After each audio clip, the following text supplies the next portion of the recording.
ఆయన మన తెలంగాణ రాష్ట్ర ముఖ్యమంత్రి అంటే నాకు ఎంతో మంచి రెస్పెక్ట్, మంచి మర్యాద ఉండే.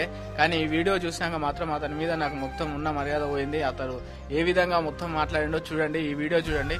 ఈ వీడియో అయితే ప్రతి ఒక్కరికి షేర్ చేయండి, అందరికి తెలియాలి ఈ వీడియో. హిందువులలో ఎన్ని దేవతలు ఉండ్రు? ఎంతమంది దేవుళ్ళు? 3 కోట్లు ఉండ్రా? ఎందుకున్నాయి? పెళ్లి చేసుకోవడానికి హనుమంతుడు ఉన్నాడు, 2 పెళ్లిళ్ళు చేసుకునేటోనికి ఇంకొక ఆయన దేవుడు ఉన్నాడు, మందు తాగేటోళ్ళకి ఓ దేవుడు ఉన్నాడు, ఎల్లమ్మ, పోషమ్మ, మైసమ్మ, కళ్ళు కొయ్యాలి, కోడి కొయ్యాలి అనేటోళ్ళకు ఉండ్రు, పప్పన్నం తినేటోళ్ళకు కూడా దేవుడు ఉండు. అవునా? అన్ని రకాల దేవుళ్ళు ఉన్నారు. చూశారు కదా, ఈ వీడియో చూశారు కదా మీరు. మన హిందూ దేవుళ్ళని ఎట్లా ఇంత కించపరుస్తాడా? మనమే కించపరిస్తే ఎట్లా?